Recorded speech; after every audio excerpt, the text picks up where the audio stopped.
Hey everyone, welcome back to the channel. Thank you for joining me again. Marit here from MVRugby. Yeah, what a weekend. I really, kind of think to myself, I should start using a bit of different words to describe these kind of games. Yeah, brilliant weekend of rugby that we've had. The Currie Cup matches, some really disappointments, some major excitement, and proud victories by a lot of teams for their fans and for themselves, of course. Yeah, upsets that wasn't expected, and some that was, I have to admit. The South African versus Australia, wow. Total dominance by the South Africans throughout the entire match. Australia fought, and they fought hard, but just couldn't make it. They scored one try in the second half, and that's basically where it ended. It was a total whitewash, almost after, besides the one try by New Zealand, by Australians, defeated quite emphatically by the South Africans.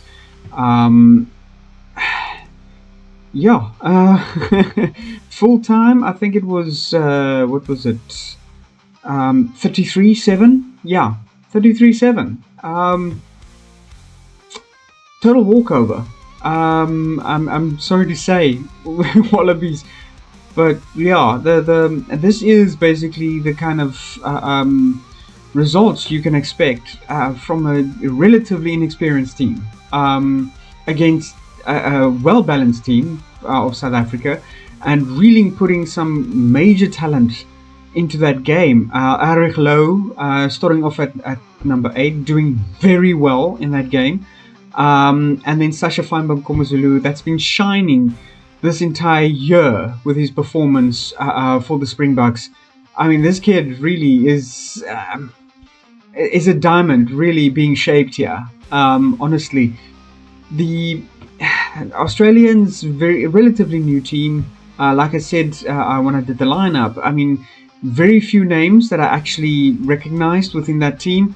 But yeah, it was just wow.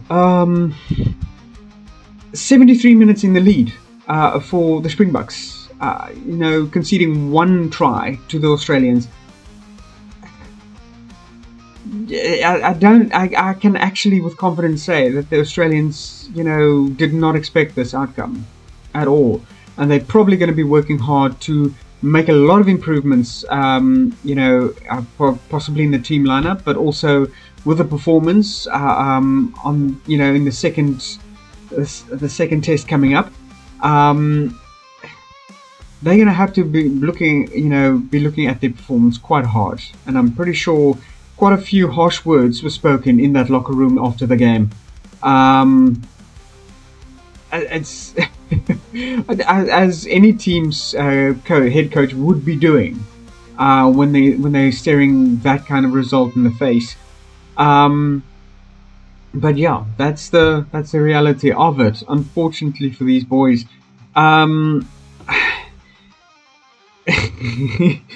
There is some controversy that came out of the game as well. South Africa facing 3 yellow cards. Malcolm Marx and I think it was Currie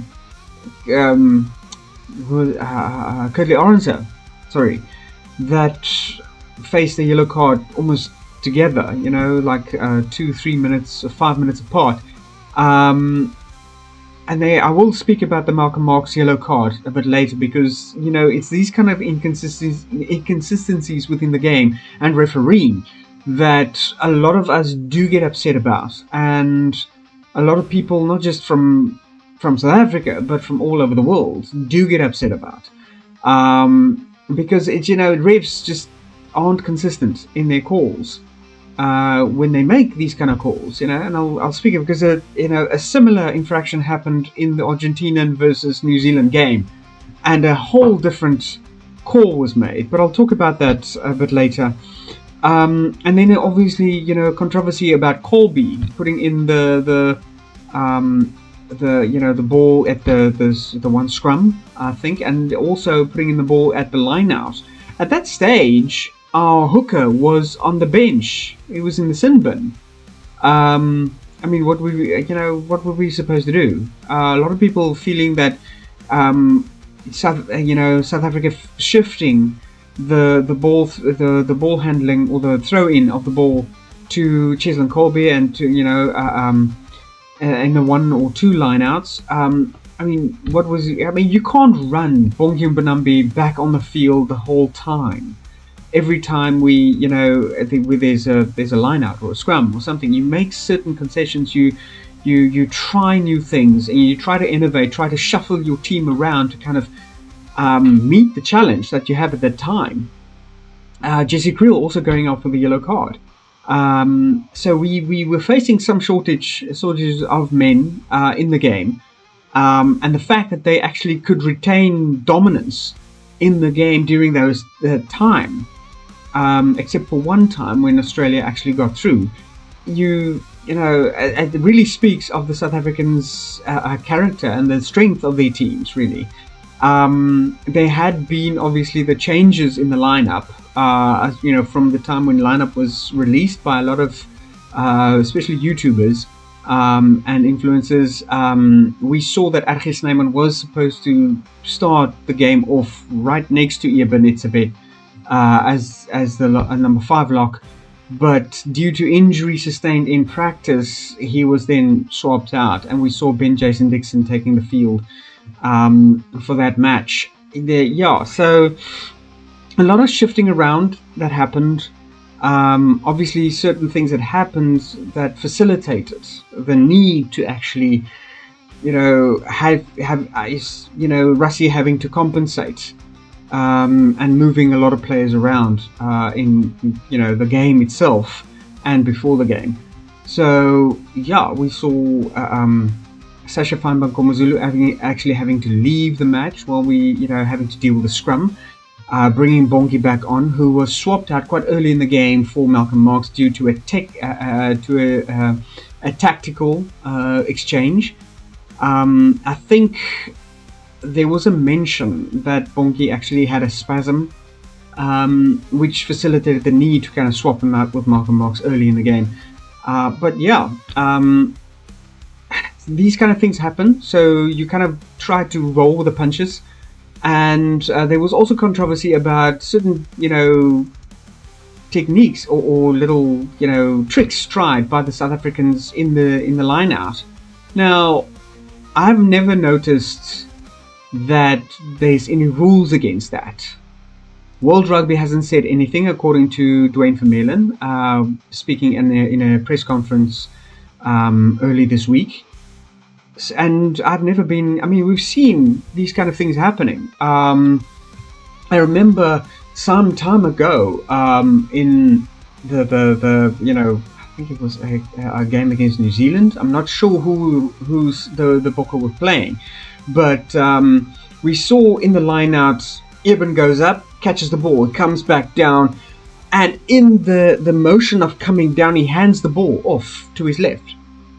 I think it was Kolisi receiving the ball at the time. So you have the opponents binding around the first receiver, while the blindsided guy heads off to score the try.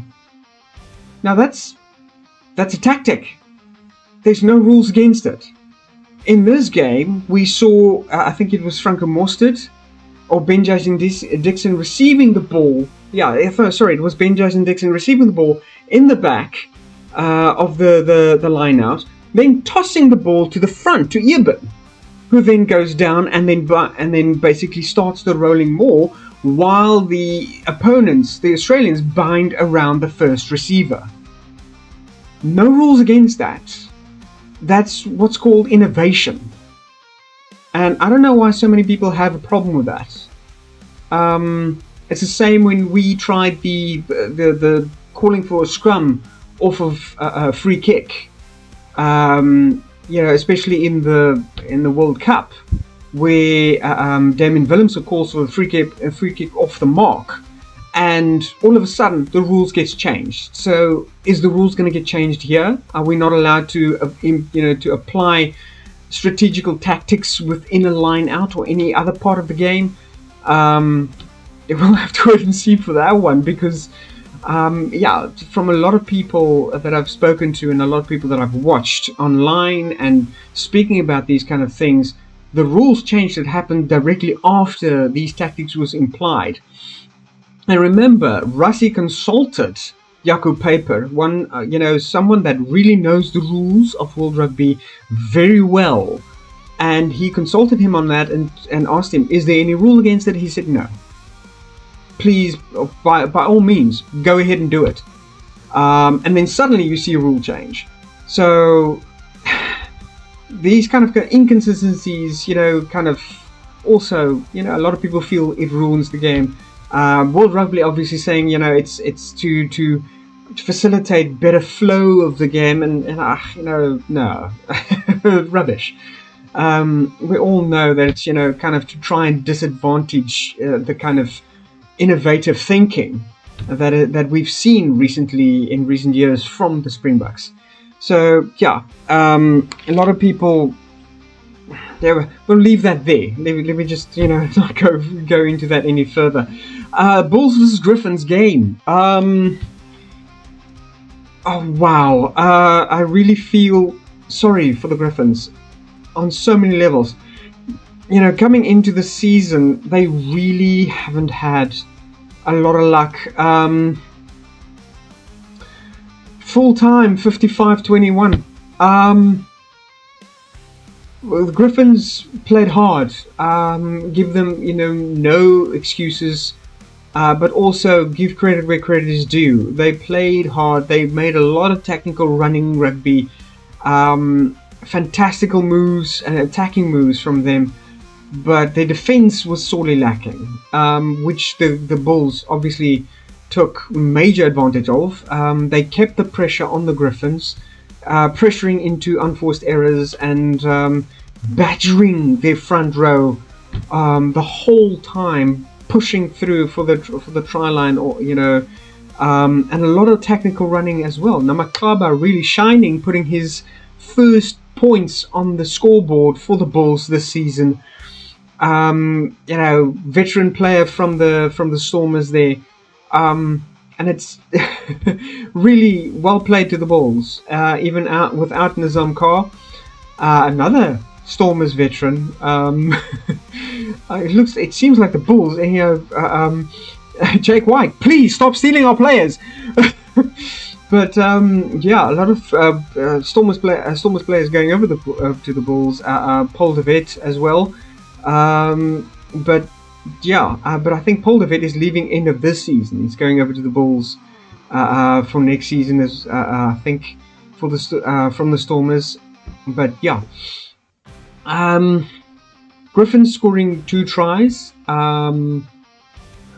of their own, only getting up 2 tries in the first half, 2 tries in the second half. I think so. One try in the first half, 2 tries in the second half. So just missing their bonus point, bringing their score to 21, and then the Bulls just totally, running away with the scoreboard there at 55. Really feeling sorry for them. But Griffins, you guys played honestly really well. I think you guys can still be very proud of yourself.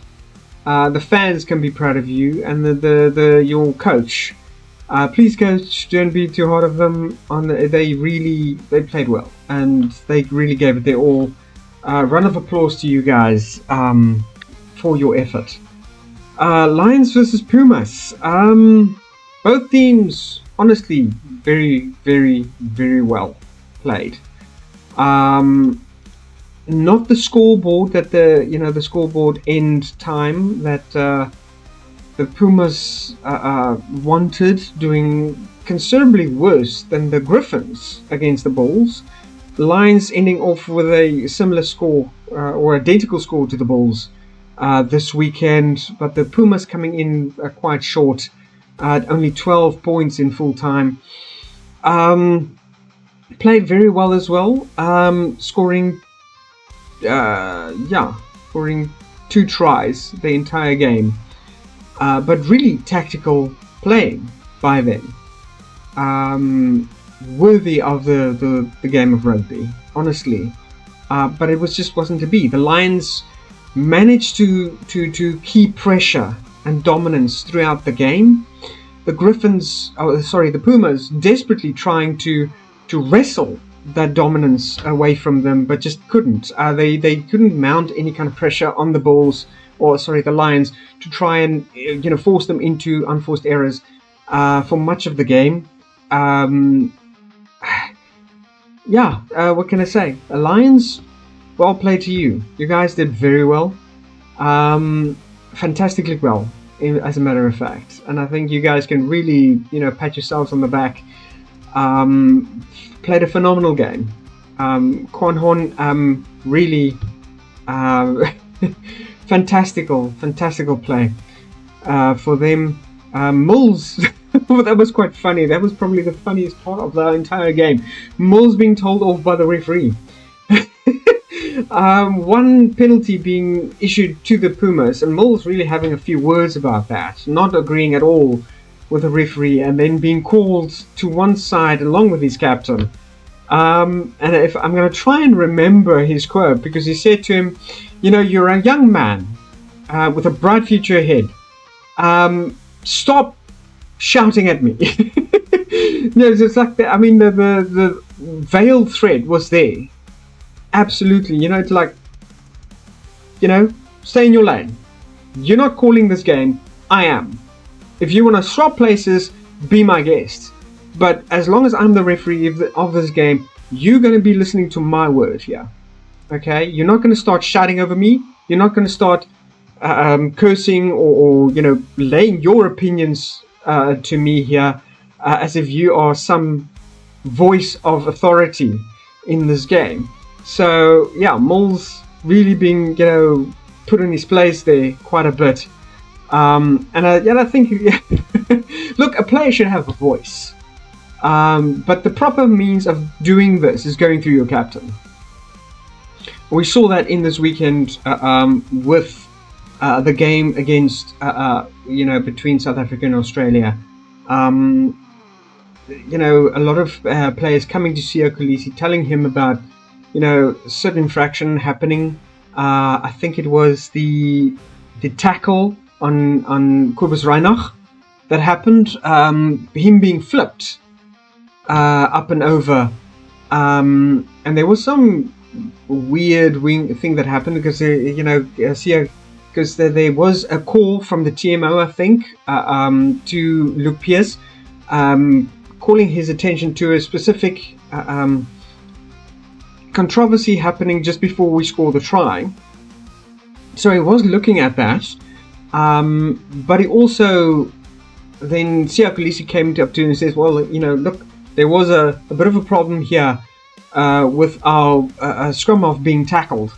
Would you please have a look at that? And which, to his credit, Luke Pierce did. They had a look at it, and I think Australia can really thank Willie le Roux, because if he didn't intervene in that tackle, the outcome would have been a lot worse than just a yellow card.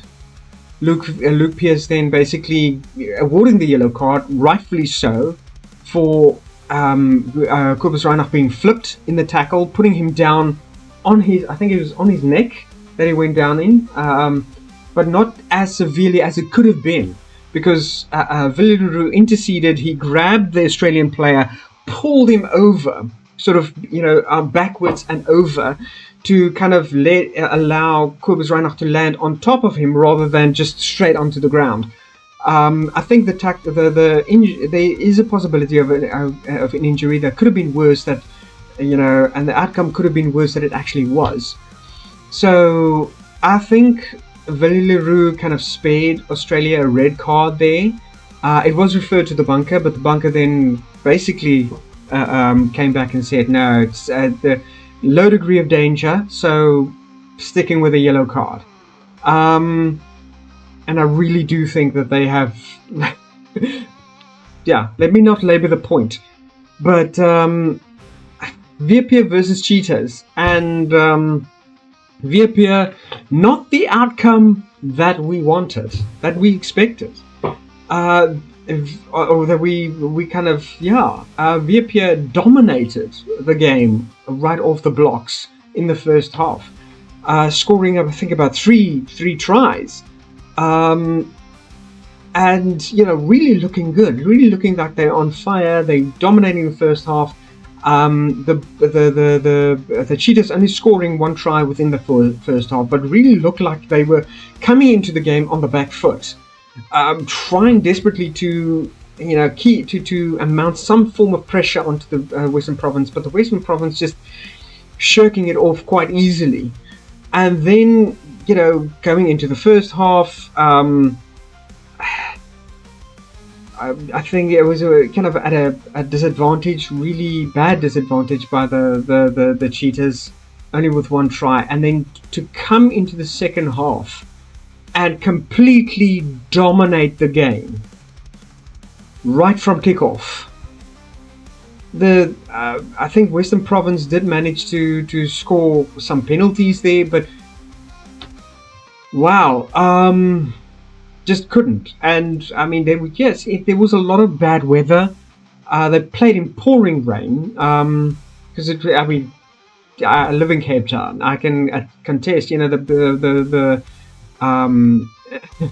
The weather was really bad. I did mention that I was going to attend an event at the waterfront for the Astronomy 2024 event. It was a sort of a stargazing event, which basically would have taken place in open air. That was cancelled due to the weather. So, but no excuse. The Cheetahs played in the same weather. Okay. What happened? We just don't know. For some reason, the Western Province couldn't maintain the momentum they started off with in the first half, and it just totally folded on them. Really, it was bad, but they did manage to at least come within the within a 7-point difference. At full time, basically ending at 26-19. So they at least scored a bonus point from that. They were awarded the bonus point from losing within a 7-point difference. Cheetahs, of course, comfortably scoring their bonus point with 2 tries, with their 4 tries scored, 26 points. And I think they can be really proud of themselves, happy with their performance. Totally dominated in the second half, something we couldn't have foreseen. Daniel Kasende scoring his try. Victor Sekekete, I think he scored try in the first half. Luckily, off a lucky bounce, really. He's I can't remember who it was. I think it was Kasende. Not too sure, but Kasende trying, obviously, make a desperate drive for the line, just falling short with like literally inches. The ball bouncing off of a Western Province forward in the tackle. Sekekete basically gaining control of the ball, then driving over to score his try. Really well done. Ethan Wenzel really dominant with his kicks. Carl Wagner scoring his try, and then it was really they walked all over the Western Province in the second half. It was really not a pretty sight, but unfortunately, like I've always said, you win some, you lose some. It just wasn't the Western Province's game this weekend. Now going into round 7, we hope they do better. We hope that we can see a bit more improvement from the Griffins as well as the Pumas. And then we're looking at the top 4 teams. of the Cheetahs, the Bulls, the Western Province, and the Pumas. Some really good rugby coming in for round 7. Now, on a final sort of thought, talking about the New Zealand versus Argentinian game, and none of us could have seen this happening. A well played Argentina, fantastic performance. Wow, Los Pumas can really be proud of themselves for their performance this weekend. Not really a dominant game by them. New Zealand performed phenomenally. It was like literally almost a seesaw matchup. There were a few times when New Zealand completely dominated the game, most of the time, really. But unfortunately, for them, there were times when Argentina just beautifully would regain the dominance and just push on through to score their tries. Augustin Creevy, singing the praises of his teammates at the end of the game, and I was quite surprised seeing him on the field. If memory serves, he retired from the Argentinian national team at the end of the World Cup 2023 when he was signed for the Sale Sharks.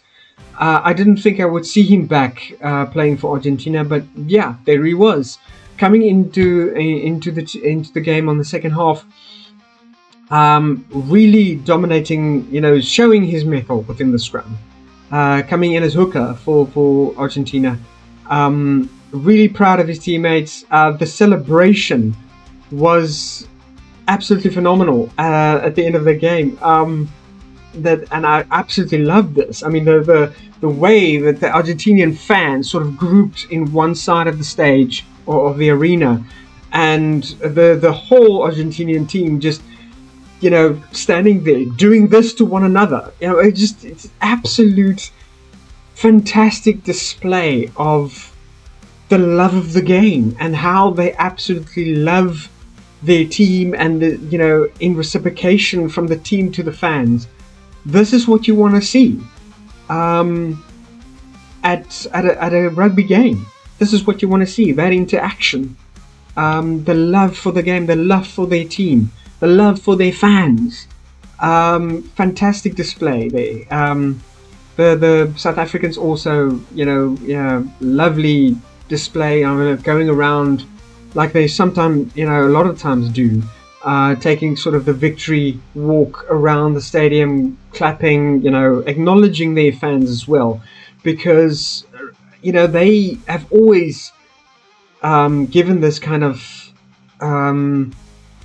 this idea of playing for the fans. They're playing for South Africa. They're not playing for themselves, not their own glory. The glory, of course they do, kind of retain some of that glory for themselves, but they've always wanted to make it clear that they are playing for their fans. They're playing for their country.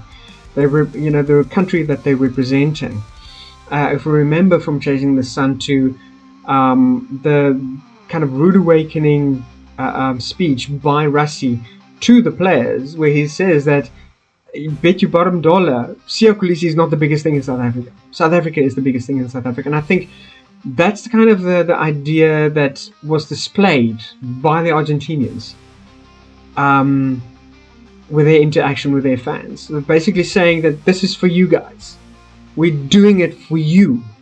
This is not for ourselves. This is not for the glory for ourselves in this game. This is not to make a name for Augustin Creevy or whomever.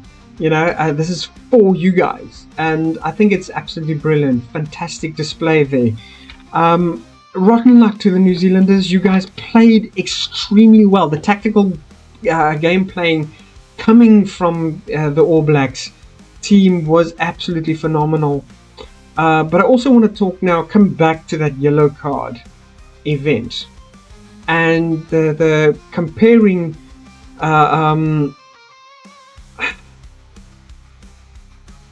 Angus's calls compared to Luke Pierce.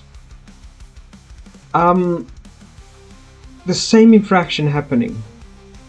Tackle, say, by Malcolm Marx on the Australian player. Malcolm Marx dipped. The Australian player dipped. There's head contact between the Australian player and Malcolm Marx's shoulder. Yellow card is issued. Referred to the bunker, but it was kept a yellow card. Exact same incident happened in between New Zealand and Argentina. Referee Angus basically concluded the Argentina player ran into his shoulder. I mean, the New Zealand player didn't even dip into the tackle. But the Argentina player, yes, made head contact with the shoulder. There was no head-to-head contact. In both cases, head contact with the shoulder. The New Zealand player didn't even dip. I think it was Geordie Barrett that made the tackle. And Angus just basically concluded, no, the Argentina player ran into the New Zealand player, ran into his shoulder, low degree of danger, just a penalty. There's no consistency in the calls between referees in different games.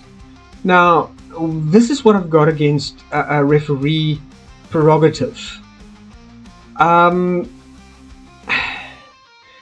There must be some kind of guidelines that they go according to. And if World Rugby rules state that, certain head contact is always, in a certain bracket of dangerous play, for referees to think, it's a low degree of danger, so only penalty. No, it's a fairly high degree of danger, in my opinion, so therefore yellow card. Where's the consistency? Look, all fair and love and war. Malcolm Marx got the yellow card, got no problem with that if it is stipulated within the World Rugby rules, which it is. If there is head contact, there is almost always a yellow card issued because head contact is dangerous. To now go and make a call to say, well, low degree of danger, therefore only penalty. It's not,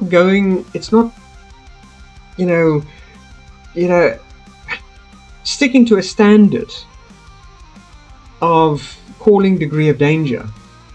Head contact is almost always, from my experience, from games played within the last 5 years, head contact has always been considered relatively dangerous. And whether it was by accident or on purpose, purposefully foul play, it is always considered a degree of danger, because there's always a degree of danger for concussion on the player, and you have to consider the safety of the player, which is paramount in any game. So World Rugby, you're probably not going to even look at this video or consider that in any way. But please, have a look at this, and if there's any way you can really make a change within the game, is maybe just consider motivating referees to be a bit more strict with the interpretation of the rules, rather than just throwing out the interpretations left, right, and center, which basically results in these wide degree of interpretations within a game. But yeah, that is just my final thought on the matter. We're looking forward to the team lineups coming into this next weekend. South Africa will be facing Australia. I think it is on the 17th. But there is the second round coming up against Australia, as well as Argentina against New Zealand. It will be quite interesting to see what happens there, especially after this last weekend's game. Is the New Zealanders going to be looking hard at their gameplay? Are they going to be maybe tightening the defense? Maybe also focusing a bit more on pressure on the Argentinian players? It'll be interesting to see. And I mean, you guys can give me your opinions on everything that I've said here in the video in the comments below. Please remember to like and subscribe if you haven't done so yet. Hit the thumbs up button at the bottom of this video as well. And yeah, let's see what happens. I'll be making another video on the lineups coming into for the Currie Cup as well as the Castle Lager incoming series. As all 4 teams will be preparing for round 2 here, and it'll be interesting to see. Until then, guys, keep your beers on ice as always, and I'll be hoping to see you guys this weekend. Peace out.